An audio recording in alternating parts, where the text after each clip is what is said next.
నమస్కారం ఘంటారావానికి స్వాగతం. ముందుగా ప్రధానాంశాలు. మరి కాసేపట్లో ఆరుట్లకు ముఖ్యమంత్రి రేవంత్ రెడ్డి.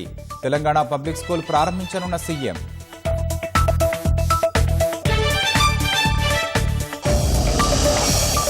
సుంకరి నరహరిరావుకు 14 రోజుల judicial remand. Lands and survey deputy డైరెక్టర్ను చెంచల్గూడ జైలుకు తరలింపు.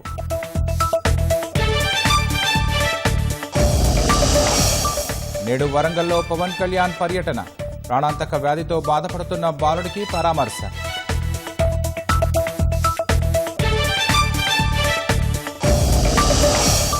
హర్మూజు ద్వారా నౌకల రాకపోకలపై నిషేధంతో ప్రపంచానికి తీవ్ర నష్టం. సముద్ర మార్గాల్లో నావికులకు భద్రత అన్ని దేశాలపై ఉందన్న మోదీ. T20 లీగ్ను ఘనంగా ప్రారంభించేందుకు HCI ఏర్పాట్లు. బ్రాండ్ అంబాసిడర్గా విజయ్ దేవరకొండ.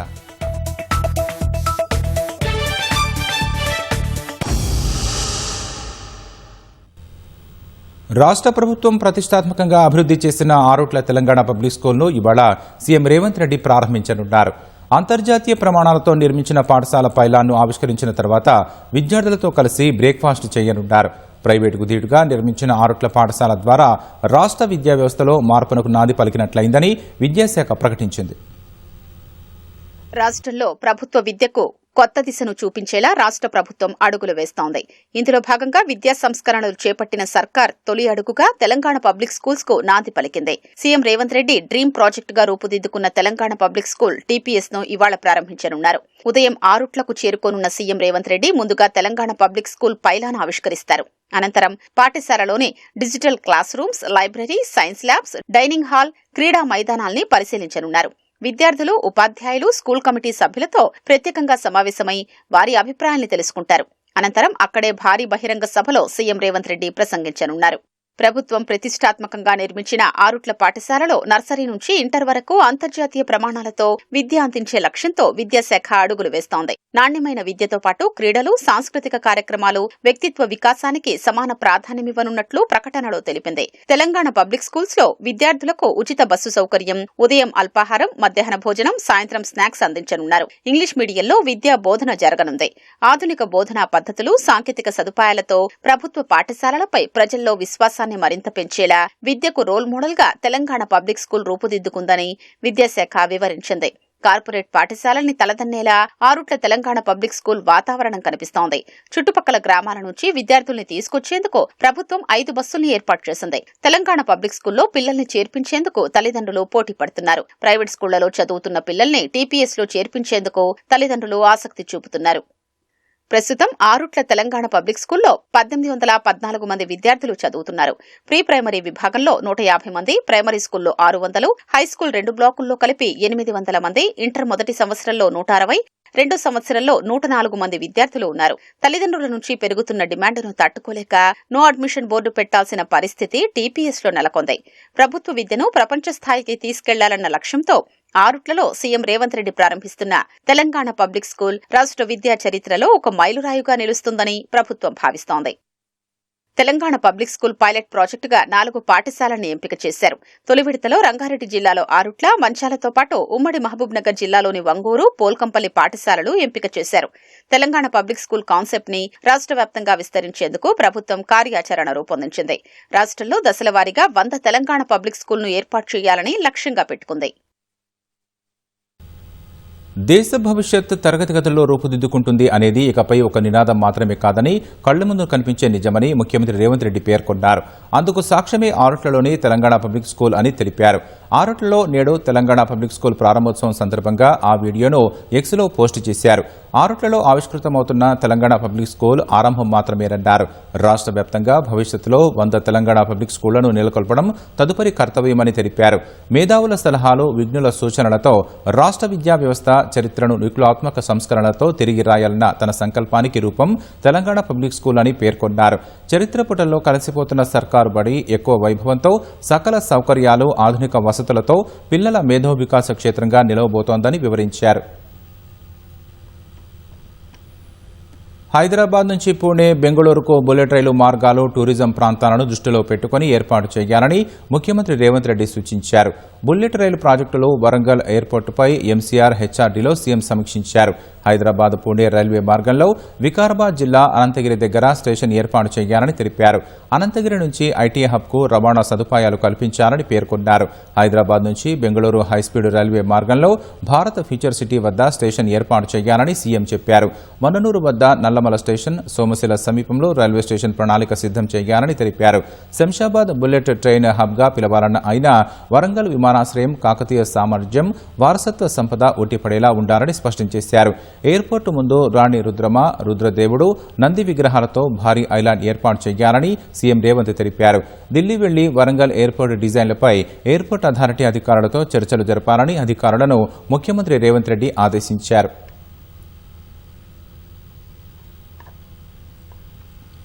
పెండింగ్ బిల్లులు చెల్లిస్తామని ఉప ముఖ్యమంత్రి భట్టి విక్రమార్క హామీతో రేపు తలపెట్టిన చలో హైదరాబాద్ కార్యక్రమాన్ని వాయిదా వేస్తున్నట్లు కాంట్రాక్టర్లు వెల్లడించారు.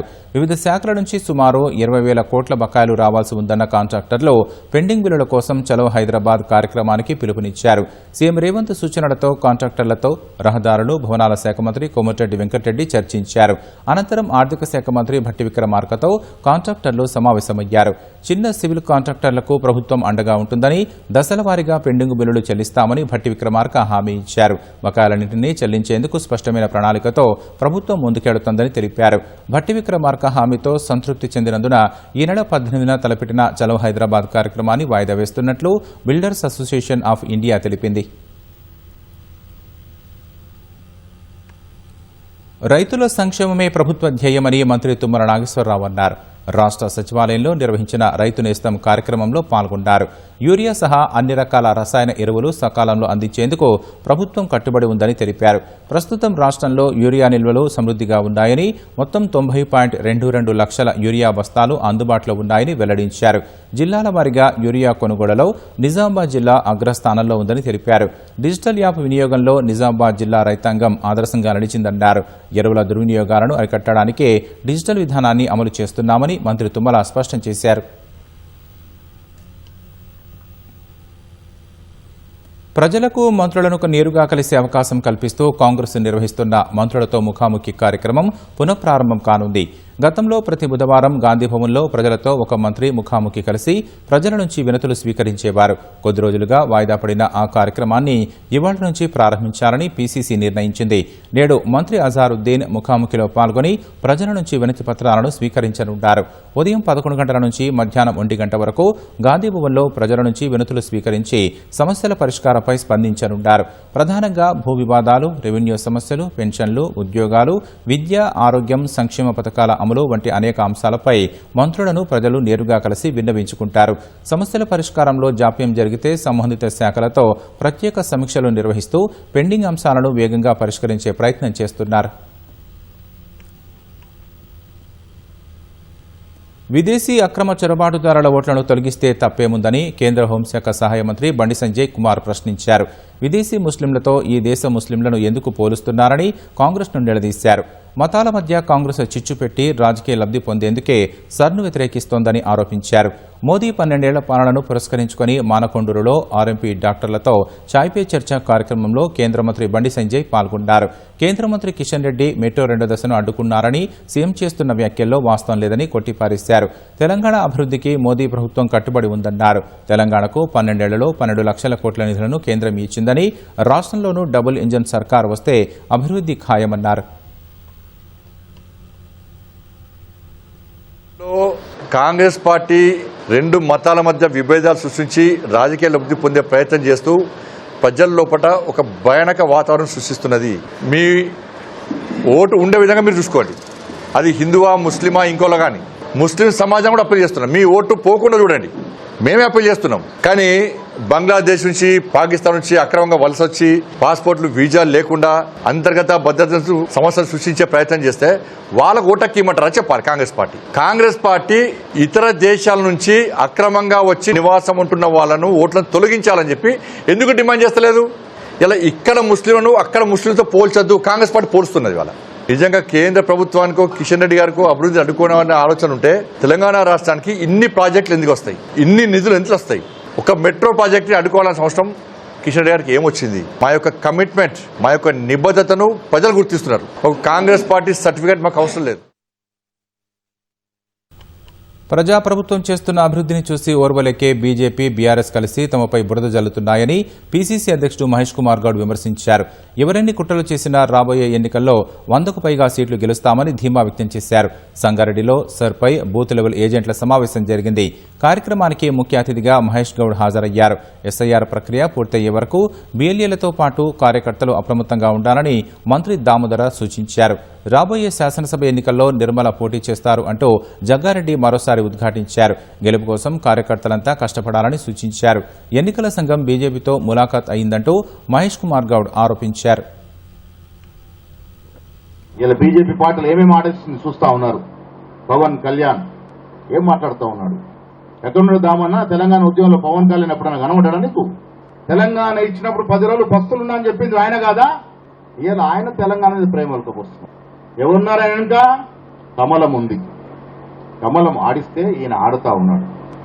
మాకెవరి సానుభూతి అవసరం లేదు. కాంగ్రెస్ పార్టీ ఇక్కడ సమర్థవంతంగా సంక్షేమం ఇస్తుంది, అభివృద్ధిస్తూ ఉంది. బయట వారి సహకారం మాకు అవసరం లేదు. మేము సమర్థవంతంగా పనిచేసుకుంటూ ముందుకు పోతాం. ఆ సత్తా మా దగ్గర ఉంది. నేను అడుగుతా ఉన్న గౌరవనీయ కిషన్ రెడ్డి గారిని, చిట్టా ఇవ్వండి. మీరు ఏం చేశారు ఈ 12 సంవత్సరాలుగా తెలంగాణకి? ఏం తీసుకొచ్చారు తెలంగాణకి? విభజన చట్టంలో హామీలు పూర్తి చేయలేకపోయినారు. ఇప్పటికీ కొన్ని వేల కోట్లు తెలంగాణకి రావాలి కేంద్రం నుంచి, ఇప్పించలేకపోతా ఉన్నారు. ఒకవైపు బీజేపీ, ఒకవైపు టీఆర్ఎస్. ఈ రాష్ట్రంలో జరుగుతున్న అభివృద్ధిని ఓర్వలేకపోతా ఉన్నారు. మిత్రులారా, రేపు ఎప్పుడు ఎన్నికలు వచ్చినా మనమందరం సమిష్టిగా పనిచేస్తే మళ్లీ అధికారంలోకి వస్తాం. ఓ అభిమాని కలను సాకారం చేసేందుకు ఏపీ ఉప ముఖ్యమంత్రి పవన్ కళ్యాణ్ నేడు హన్మకొండకు రానున్నారు. అనారోగ్యంతో బాధపడుతూ అభిమాన హీరోను చూడాలనేది నిరంజన్ కోరిక. స్పందించిన జనసేన కార్యకర్తలు పవన్ కళ్యాణ్ కు సమాచారం అందించగా అభిమానిని కలిసేందుకు హన్మకొండకు రానున్నారు. చిన్నతనం నుంచే పవర్ స్టార్ అంటే ఇష్టమని నిరంజన్ తెలిపాడు. పవన్ కళ్యాణ్ సినిమాలంటే తమ అబ్బాయికి చాలా ఇష్టమని, అందరూ తనను చోటా గబ్బర్ సింగ్ అని పిలుస్తారని తల్లిదండ్రులు తెలిపారు. పవన్ కళ్యాణ్తో కలిసి లాంగ్ డ్రైవ్ లంచ్ చేయాలనుకుంటున్నాను. ఆయన ఫేవరెట్ పులావ్ కూడా చేపిస్తా, మాట్లాడతా. చూడప్ప సిద్ధప్ప, నేను సింహంలా అంటాను. కాకపోతే నాకు ఒకటే డిఫరెన్స్, అది గడ్డం గీసుకోదు, నేను గడ్డం గీసుకుంటాను. మీతో అంత same to same. Babu kidneys problem. బాబుకు ఒక లెఫ్ట్ సైడ్ కిడ్నీ చిన్నగా ఉంది, రైట్ సైడ్ కిడ్నీ పెద్దగా ఉంది. ఫంక్షనింగ్ ఆగిపోయింది మొత్తానికి. పవన్ కళ్యాణ్ మ్యూజిక్ వచ్చిందంటే కాళ్ళు చేతులు ఆగిపోయేది బాబుకి. అలా మంచి డ్యాన్స్ చేసేది, చాలా చేసిండు. చేశాక ఈ 4 months నుంచి ఏమైందో కానీ మొత్తం బెడ్కి అయిపోయాడు బాబు.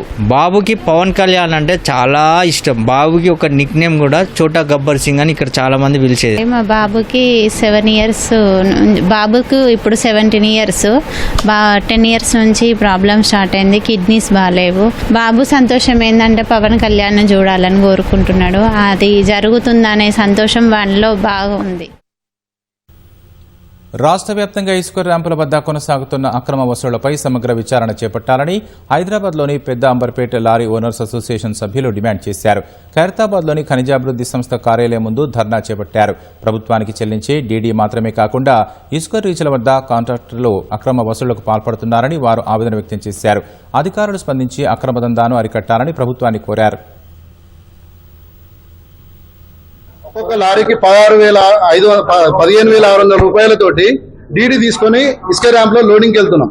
అక్కడ లోడింగ్కి వెళ్ళిన ప్రతి లారీ దగ్గర కాంట్రాక్టర్లు ఎవరైతే ఉన్నారో అక్కడ మా లారీలో ఏదైతే లోడింగ్కి వెళ్తున్నాయో ఆ లోడింగ్ వెళ్ళిన లారీ దగ్గర ఒక్కొక్క ఏరియాలో 2,000, ఒక్కొక్క ఏరియాలో 2,500, ఒక్కొక్క ఏరియాలో 3,000 రూపాయలు తీసుకుంటారు. ఈ విషయం మీద ఎన్నోసార్లు మేము రిప్రజెంటేషన్ సమస్య పరిష్కారం అవతలేదు. ఎలాంటి రుసుము లేకుండా లోడింగ్ చేయాలి, ఎలాంటి ఇబ్బందులు చేయొద్దు. వాళ్ళ ఏ లారీ ఓనర్ని కానీ డ్రైవర్లను కానీ ఇబ్బందులకు గురి చేయొద్దు. ప్రతి లారీకి డీడీ తీసుకోవాలి, లోడింగ్ చేసి మమ్మల్ని పంపించాలి.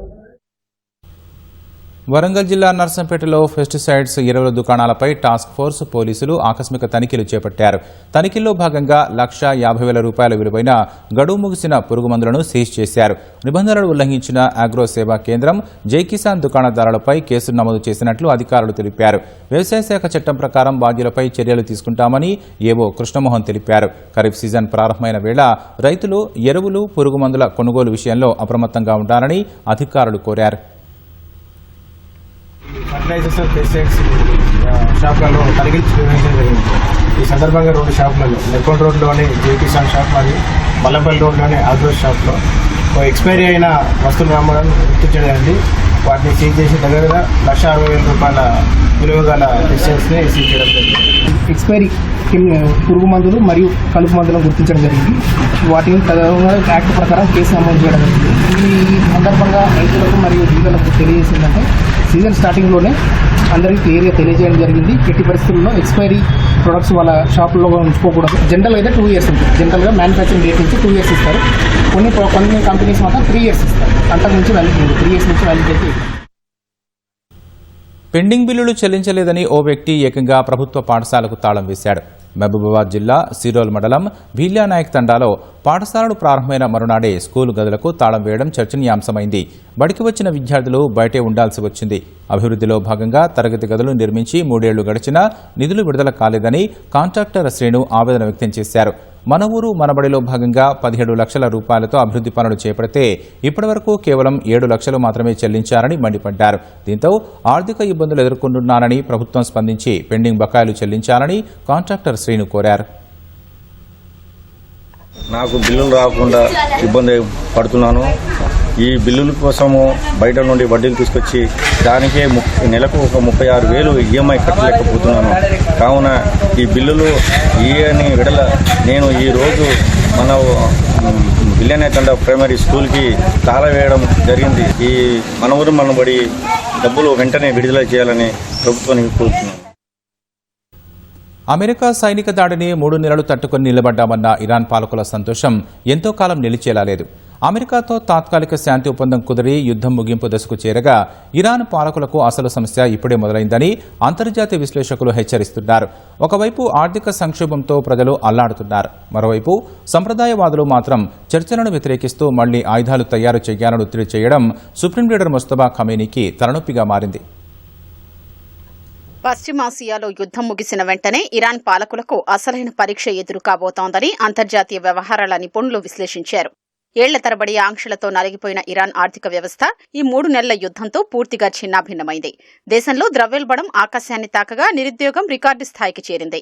అమెరికా ఆంక్షల్ని సడలించి విదేశాల్లో స్తంభించిన ఇరాన్ నిధుల్ని విడుదల చేస్తే ఆ సొమ్మును బ్యాంకుల బలోపేతానికి, ప్రజా సంక్షేమానికి, కూలిపోయిన పరిశ్రమల పునర్నిర్మాణానికి ఉపయోగించాలని సామాన్యులు డిమాండ్ చేస్తున్నారు. ప్రస్తుత పరిస్థితుల్లో ప్రజాజీవన ప్రమాణాలు మెరుగుపరచకపోతే గత జనవరిలో జరిగిన ప్రజా నిరసనల కంటే పెద్ద తిరుగుబాటు వచ్చే ప్రమాదం ఉందని ఇరాన్ ఉన్నతాధికారులే అంతర్గతంగా అంగీకరిస్తున్నారు.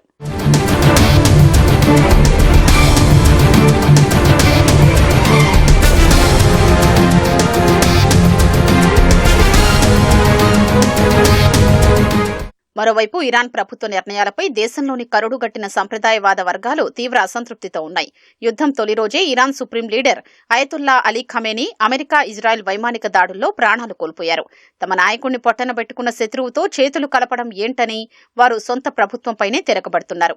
శత్రువుతో ఒప్పందం కుదుర్చుకుంటారా? ఖమేనీ ప్రాణత్యాగానికి ప్రతీకారం తీర్చుకోరా? హంతకులతో చేతులు ఎలా కలుపుతారు అంటూ రెవల్యూషనరీ గార్డ్స్ పరిధిలోని బాసిజ్ సాయుధ మిలీషియా సభ్యులు ఆగ్రహం వ్యక్తం చేశారు.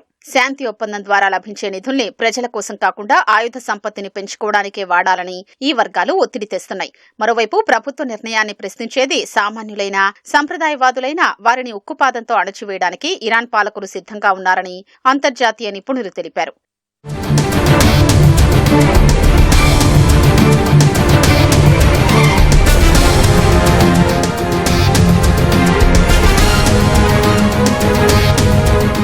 ఇరాన్ ప్రజల ఆకలి మంటల్ని, తిరుగుబాటును చల్లార్చడం సుప్రీం లీడర్ ముస్తఫా ఖమేనీకి అంత సులువు కాదు. రాబోయే 60 రోజుల వ్యవధిలో అమెరికాతో జరిగే పూర్తిస్థాయి అణుచర్చలు సఫలమై ఆంక్షలు పూర్తిగా తొలగిపోతేనే ఇరాన్ పాలకులకు తాత్కాలిక ఉపశమనం లభిస్తుంది. లేదంటే ఇరాన్ మరో అంతర్గత విప్లవానికి వేదిక కాక తప్పదు. సముద్ర మార్గాల్లో నావికులకు భద్రత కల్పించాల్సిన బాధ్యత అన్ని దేశాలపై ఉందని ప్రధాని నరేంద్ర మోదీ అన్నారు. హర్ముజ్ జలసంధిలో వాణిజ్య నౌకల రాకపోకలపై నిషేధం వల్ల ప్రపంచ ఆర్థిక వ్యవస్థకు తీవ్ర నష్టం వాటిల్లుతోందని ఆందోళన వ్యక్తం చేశారు. ఫ్రాన్స్లోని ఏవియాన్ లే బేలో జరిగిన G7 కూటమి దేశాల సమావేశంలో ప్రధాని మోదీ పాల్గొన్నారు. ఇటీవల గల్ఫ్ ఆఫ్ ఒమన్లో అమెరికా జరిపిన దాడిలో 3 భారతీయ నావికులు మృతి చెందిన నేపథ్యంలో సముద్ర మార్గాల భద్రత, నావికుల రక్షణపై మోదీ గట్టిగా గళం విప్పారు. అమెరికా అధ్యక్షుడు డొనాల్డ్ ట్రంప్ సమక్షంలోనే ప్రధాని ఈ వ్యాఖ్యలు చేయడం ప్రాధాన్యత సంతరించుకుంది. చర్చలు, దౌత్యం ద్వారా సమస్యలను పరిష్కరించుకోవాలని మోదీ సూచించారు.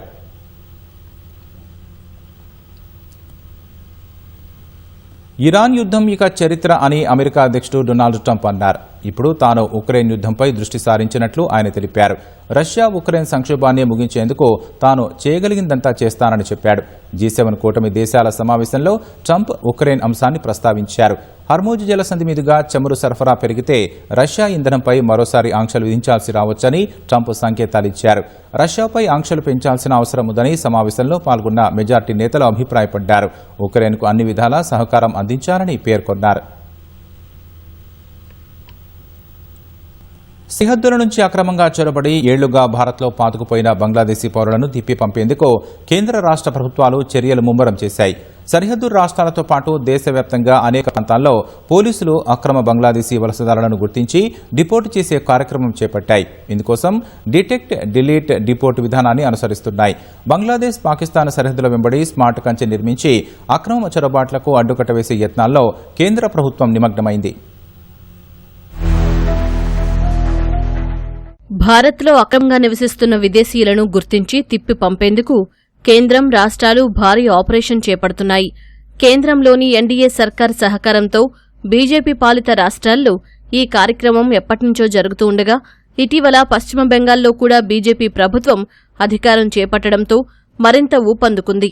బెంగాల్ సీఎం సువేందు అధికారి నేతృత్వంలో అక్రమ వలసదారులపై డిటెక్ట్, డిలీట్, డిపోర్ట్ విధానం అమలు చేస్తోంది. బంగ్లాదేశ్ అక్రమ వలసదారులను తిప్పి పంపేందుకు పశ్చిమ బెంగాల్లో 12 హోల్డింగ్ సెంటర్లను ఏర్పాటు చేశారు. 5,000 మంది అక్రమ వలసదారులను ఎప్పటికే దేశం దాటించామని సీఎం సువేందు అధికారి ఇటీవల చెప్పారు. గతంలో ఇలాంటి వారిని నేరుగా జైళ్లకు పంపేవారు. కానీ ఇప్పుడు వారి కోసం ప్రత్యేకంగా హోల్డింగ్ సెంటర్లు ఏర్పాటు చేశారు. బీఎస్ఎఫ్ సాయంతో అక్రమ వలసదారులను బంగ్లాదేశ్కు తిప్పి పంపుతున్నారు. అక్రమ బంగ్లాదేశ్ వలసదారులకు వ్యతిరేకంగా గుజరాత్ పోలీసులు ఆపరేషన్ డెల్టా హంట్ అనే డ్రైవ్ చేపట్టారు. గుజరాత్ వ్యాప్తంగా ఇప్పటివరకు 600 మందికి పైగా బంగ్లాదేశ్ పౌరులను అదుపులోకి తీసుకున్నారు. వారిలో దాదాపు 60 మంది ఆనంద్ జిల్లాలోనే పట్టుకున్నారు. పట్టుబడిన వారిలో కాజల్ అనే మహిళ కూడా ఉంది. ఆమె సుమారు 10 ఏళ్ల క్రితం అక్రమంగా భారత్లోకి ప్రవేశించి ఆనంద్ నివాసి తరుణ్ పటేల్ను పెళ్లి చేసుకుంది. వారికి 8 ఏళ్లు, 2 ఏళ్ల వయసున్న 2 పిల్లలున్నారు. తన భార్య హిందూ ఆచారాలను పాటిస్తోందని, ఆమెను వెనక్కి పంపితే అక్కడ తీవ్రవాద శక్తుల వల్ల ముప్పు ఉంటుందని పటేల్ ఆందోళన వ్యక్తం చేశాడు. ప్రస్తుతం ఆమెను మహిళల శరణాలయంలో ఉంచి బంగ్లాదేశ్ తిప్పి పంపే చర్యలు చేపడుతున్నారు.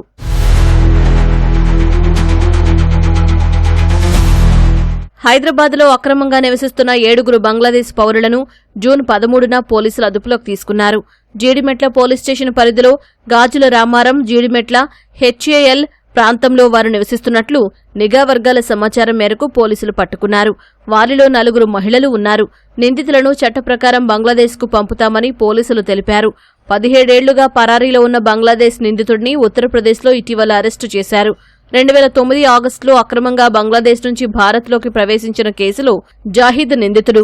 2009లో బెయిల్పై వచ్చినప్పటి నుంచి పరారైన అతడు పంజాబ్లోని డేరా బస్సీలో నివసిస్తున్నట్లు గుర్తించి అరెస్టు చేశారు. అతని వద్ద నకిలీ ఆధార్ కార్డ్, బంగ్లాదేశ్ గుర్తింపు పత్రాలు స్వాధీనం చేసుకున్నారు. అక్రమ బంగ్లాదేశ్ పౌరులను గుర్తించి వెనక్కి తిప్పి పంపేందుకు భారీ గాలింపు చర్యలు చేపట్టినట్లు మహారాష్ట్ర ప్రభుత్వం మార్చిలోనే ప్రకటించింది. ఒక్క 2025 సంవత్సరంలోనే 2,000 మందికి పైగా అక్రమ వలసదారులను దేశం దాటించామని అసెంబ్లీకి ప్రభుత్వం తెలిపింది.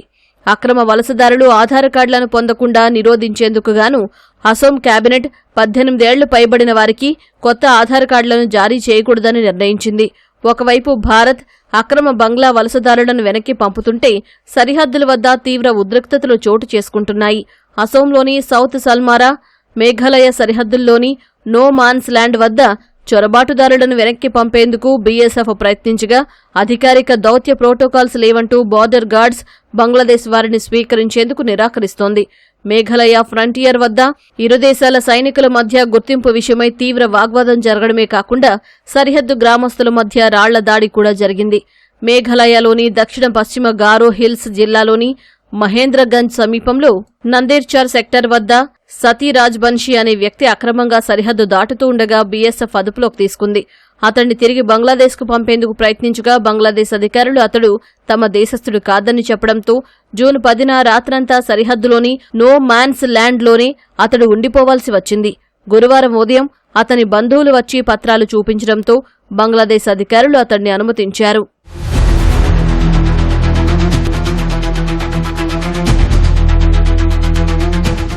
సరిహద్దుల్లో ఉద్రిక్తతల నేపథ్యంలో ఢిల్లీలోని బీఎస్ఎఫ్ ప్రధాన కార్యాలయంలో భారత్ బంగ్లాదేశ్ సరిహద్దు భద్రతా దళాల మధ్య 57వ డైరెక్టర్ జనరల్ స్థాయి సమన్వయ సమావేశం జూన్ 8 నుంచి 11 వరకు జరిగింది. ఈ సమావేశంలో అక్రమ చొరబాట్లు, మానవ అక్రమ రవాణా, నకిలీ నోట్లు, డ్రగ్స్ స్మగ్లింగ్ ను అడ్డుకునేందుకు ఇరు దేశాలు జీరో టాలరెన్స్ విధానాన్ని ప్రకటించాయి. అనుమానితుల పౌరసత్వాన్ని అధికారిక, చట్టపరమైన దౌత్య మార్గాల ద్వారా ధృవీకరించిన తర్వాతే తిప్పి పంపాలని బంగ్లాదేశ్ కోరింది. సరిహద్దుల్లోని శాంతి భద్రతలను కాపాడేందుకు రాత్రి వేళలా ఉమ్మడి గస్తీని మరింత పెంచాలని ఇరుపక్షాలు నిర్ణయించాయి. భారత్ బంగ్లాదేశ్ మధ్య 4000 కిలోమీటర్లకు పైగా సుదీర్ఘమైన భూ సరిహద్దు ఉంది. అక్రమ వలసలను అరికట్టడమే లక్ష్యంగా పాకిస్తాన్తో పాటు బంగ్లాదేశ్ సరిహద్దును పటిష్టంగా మార్చడానికి కేంద్రం వచ్చే ఏడాది స్మార్ట్ బోర్డర్ ప్రాజెక్టును చేపట్టనుంది. మే 22న ఢిల్లీలో జరిగిన బోర్డర్ సెక్యూరిటీ ఫోర్స్ బీఎస్ఎఫ్ వార్షిక రుస్తమ్జీ మెమోరియల్ సమావేశంలో కేంద్ర హోంమంత్రి అమిత్ షా ఈ విషయం చెప్పారు. స్మార్ట్ సరిహద్దుకు సాంకేతికతను జోడించి డ్రోన్లు, రాడార్లు, స్మార్ట్ కెమెరాల సాయంతో అక్రమ చొరబాట్లను అరికట్టనున్నట్లు ఆయన వివరించారు. భారత్ బంగ్లాదేశ్ సరిహద్దులో కంచె వేసేందుకు బీఎస్ఎఫ్కు పశ్చిమ బెంగాల్ ప్రభుత్వం ఇప్పటికే భూమిని అందించే ప్రక్రియను చేపట్టింది. పశ్చిమ బెంగాల్లో దాదాపు 100 కిలోమీటర్ల సరిహద్దు భూమిని అదనపు కంచె నిర్మాణానికి బీఎస్ఎఫ్కు అప్పగించడంతో నిఘా మరింత కఠినతరమైంది. ఎన్నికల్లో పోటీ చేసేందుకు కాక్రోచ్ జనతా పార్టీ ఆసక్తిగా లేదని ఆ పార్టీ వ్యవస్థాపకుడు అభిజిత్ దీప్కే సూచనప్రాయంగా తెలిపారు. సమస్యలు, హక్కుల కోసం పోరాడే ప్రతి ఒక్కరూ ఎన్నికల్లో పోటీ చేయాల్సిన అవసరం లేదన్నారు. నీట్ ప్రశ్నాపత్రం లీకేజీ వ్యవహారంలో కేంద్ర విద్యాశాఖ మంత్రి ధర్మేంద్ర ప్రధాన్ రాజీనామా కోరుతూ మహారాష్ట్ర నాగ్పూర్లోని అభిజిత్ దీప్కే నిరసన తెలిపారు. ఈ సందర్భంగా మీడియాతో మాట్లాడిన ఆయన నీట్ యూజీ పరీక్ష రద్దు అనంతరం మృతి చెందిన 5 విద్యార్థుల తల్లిదండ్రులకు ప్రధాని మోదీ మొదట క్షమాపణలు చెప్పాలని కోరారు. రాజస్థాన్లో తనపై దాడి చేసిన వారి వెనుక కొందరు ఆర్ఎస్ఎస్ వ్యక్తులు ఉన్నారని దీప్కే ఆరోపించారు. ఉత్తరప్రదేశ్లోని అయోధ్య రామాలయంలో కానుకలు, నిధుల దుర్వినియోగ ఆరోపణలపై పలువురు ఆలయ నిర్వహణ అధికారులను ప్రత్యేక దర్యాప్తు బృందం ప్రశ్నించింది. శ్రీరామ జన్మభూమి తీర్థ క్షేత్ర ట్రస్ట్ సీనియర్ అధికారి గోపాలరావు సహా ఆలయ నిర్వహణతో సంబంధమున్న పలువురిని సిట్ అధికారులు విచారించినట్లు సంబంధిత వర్గాలు తెలిపాయి. ఈ వ్యవహారాలన్నీ కోర్టు సుమోటోగా స్వీకరించాలని ఎస్పీ అధినేత అఖిలేష్ యాదవ్ కోరారు.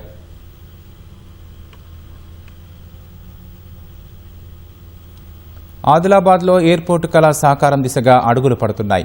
కేంద్ర రాష్ట్ర భాగస్వామ్యంతో ఏర్పాటు చేయాలని భావిస్తున్న విమానాశ్రయం కోసం 1800 ఎకరాలు అవసరమని అధికార యంత్రాంగం ప్రాథమికంగా తేల్చింది.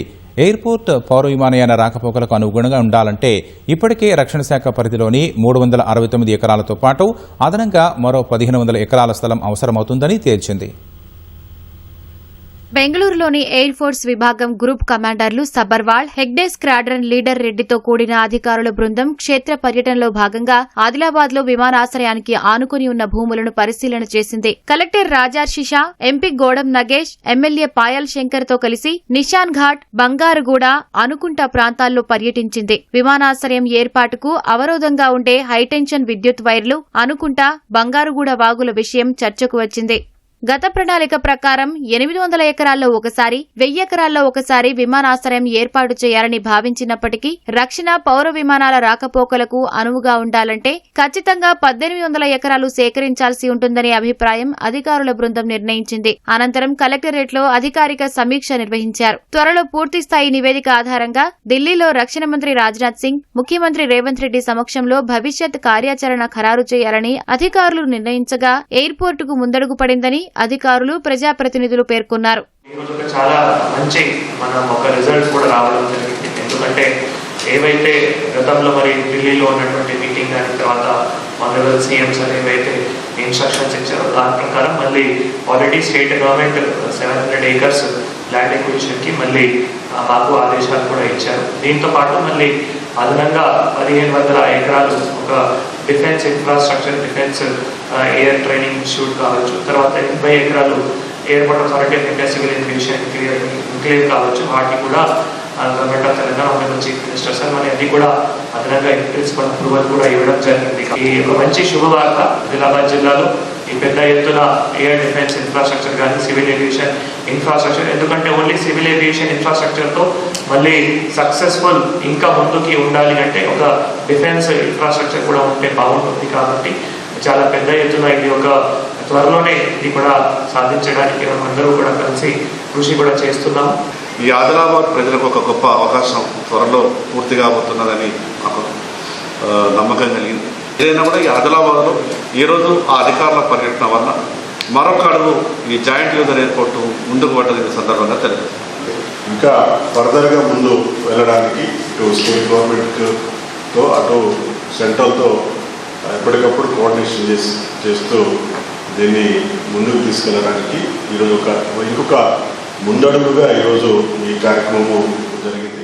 ఈ ఎయిర్పోర్టు వల్ల ఆ ప్రాంతంలో ఉద్యోగ కల్పన, దేశంలోని వివిధ ప్రాంతాలకు అనుసంధానత ఏర్పడనుంది. ఐపీఎల్ తరహాలో తెలంగాణ క్రికెట్కు సరికొత్త గుర్తింపు తీసుకువచ్చే ఉద్దేశంతో హెచ్సీఏ ప్రతిష్టాత్మకంగా నిర్వహిస్తున్న టీ20 లీగ్కు కౌంట్డౌన్ ప్రారంభమైంది. రాష్ట్ర యువ క్రికెటర్ల ప్రతిభను ప్రపంచానికి పరిచయం చేసే మెగా టోర్నీకి సినీ గ్లామర్ తోడైంది. యువతలో విపరీతమైన క్రేజ్ ఉన్న నటుడు విజయ్ దేవరకొండను లీగ్కు బ్రాండ్ అంబాసిడర్గా, ప్రముఖ విద్యాసంస్థ శ్రీనిధి యూనివర్సిటీని టైటిల్ స్పాన్సర్గా హెచ్సీఏ ప్రకటించింది. తెలంగాణలో ప్రతిష్టాత్మకంగా నిర్వహిస్తున్న టీ20 లీగ్లను ఘనంగా ప్రారంభించేందుకు హైదరాబాద్ క్రికెట్ అసోసియేషన్ హెచ్సీఏ ప్రత్యేక ఏర్పాట్లు చేస్తోంది.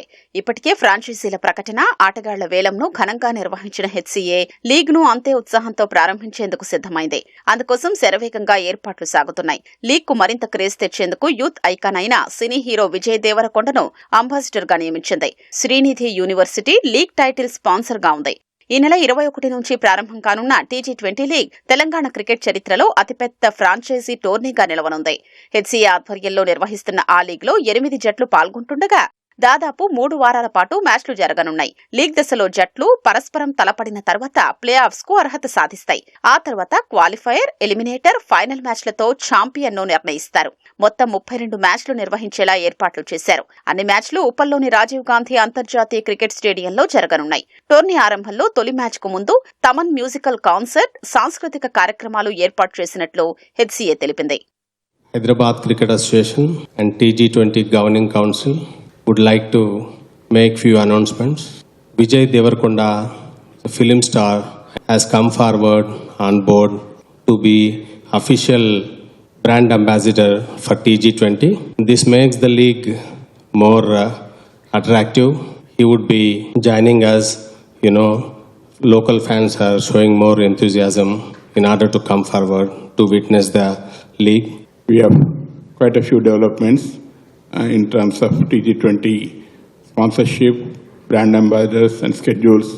And then we are also happy to inform you that we have powered by sponsors, GMR, as well as Telangana Tourism. Telangana Tourism is also very keen that this is a big event of Telangana sports. If you see in Uppal Rajiv Gandhi International Cricket Stadium, 21 days of cricket for Telangana cricketers. And this, as you know, is going to be telecasted live by Star Sports and Jio Hotstar. So whole state is going to be looking forward to see very exciting tournament. League ప్రకటన, bidding, ప్లేయర్ల auction కార్యక్రమాల నిర్వహణపై 8 ఫ్రాంచైజీల ఓనర్లు సంతృప్తి వ్యక్తం చేశారు. ప్రతిభ కలిగిన ఆటగాళ్లు మట్టిలో మాణిక్యాల్ని వెలికి తీసేందుకు టీ20 లీగ్ ఎంతగానో ఉపయోగపడుతుందని హైదరాబాద్ ఈ ఛాంపియన్స్ ప్రతినిధి బృహతి తెలిపారు. 20 ఏళ్లుగా ఈనాడు క్రికెట్ లీగ్, ఛాంపియన్స్ పేజ్, లక్ష్య వంటి కార్యక్రమాలతో మట్టిలోని మాణిక్యాల్ని వెలికి తీస్తున్నట్లు వివరించారు. Very proud to be here. We're all here to help and bring about మనకు తెలుగులో సేయింగ్ ఉంటుంది మట్టిలో మాణిక్యాలు అని. So we're all proud to be doing that and Ushodhaya Enterprises and the Ramoji Group has always stood for sport, which truly brings about talent from all parts of the country. So we're very proud to be here and, identify talent, nurture them. I'm sure all the other franchisee owners, to all of us here in this room, we're very happy to be here and nurture talent, take them on to the next level, to the national level. T20 league విజేత జట్టుకు 1 కోటి, runner-up కు 50 లక్షలు, 3-4 స్థానాల్లో నిలిచిన జట్లకు 25 లక్షల చొప్పున నగదు బహుమతి ఇస్తామని హెచ్సీఏ ప్రకటించింది. లీగ్లో ఇంపాక్ట్ ప్లేయర్ రూల్ తప్ప ఐపీఎల్లో ఉన్న అన్ని నిబంధనలు ఉంటాయన్న హెచ్సీఏ మ్యాచ్లను వీక్షించేందుకు టికెట్లను డిస్ట్రిక్ట్ యాప్లో అందుబాటులో ఉంచినట్లు తెలిపింది.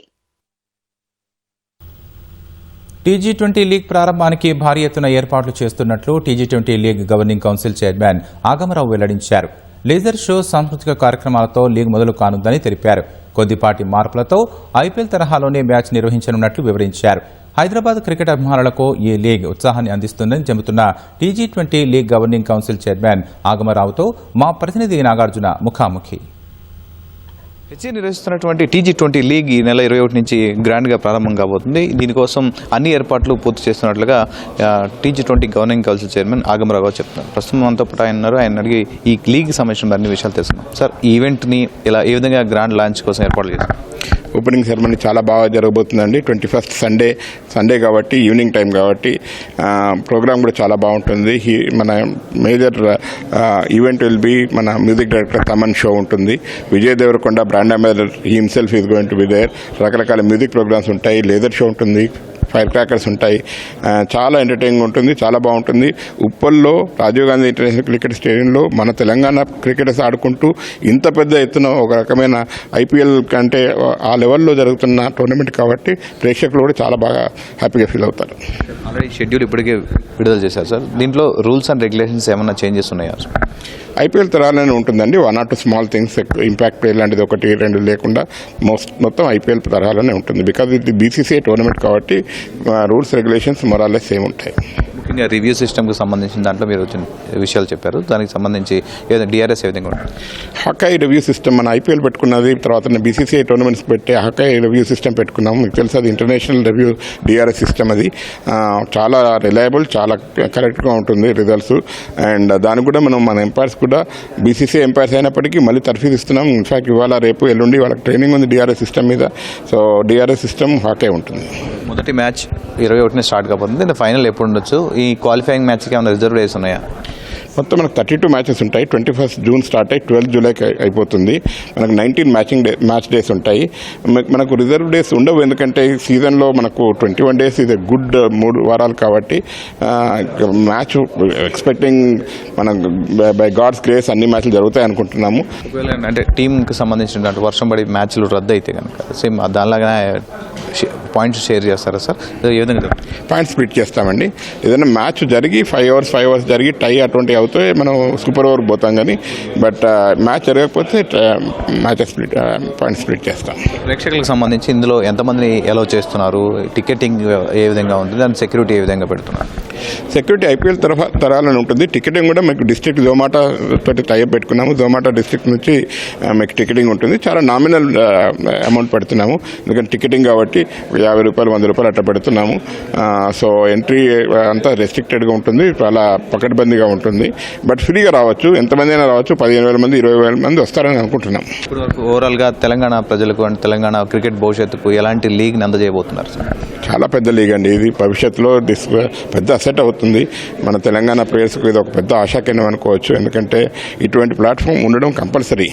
ఇటువంటి ప్లాట్ఫామ్ తోటే పిల్లలు కూడా ఇంకా ఎక్కువ బాగా ఆడతారు. వాళ్ళకు ఒకటి ఉంది ముందట భవిష్యత్తు కోసం అంటే చాలా ఇంకా ఎక్కువ ఆడతారు. మీరు చూడండి, స్కిల్ లెవెల్ కూడా ఇంకా పర్ఫార్మెన్స్ లెవెల్ కూడా చాలా బాగుంటుంది. 1-2-3 ఇయర్స్లో డెఫినెట్గా మన తెలంగాణ క్రికెట్లో చాలా మంచి క్రీడాకారులు వస్తారు క్రికెటర్స్. ఇంకా ఫ్రాంచైజ్ ఓనర్ల నుంచి ఎలాంటి సహకారం ఉంది సార్? దాంతోపాటుగా పోలీసుల నుంచి ఎలాంటి సహకారం అందించబోతున్నారు? సెక్యూరిటీకి సంబంధించిన విషయంలో ఎలాంటి జాగ్రత్తలు? ఫ్రాంచైజీస్ చాలా హ్యాపీగా ఉన్నారండి, చాలా ఎక్సైటెడ్గా ఉన్నారు, చాలా కమిటెడ్గా ఉన్నారు.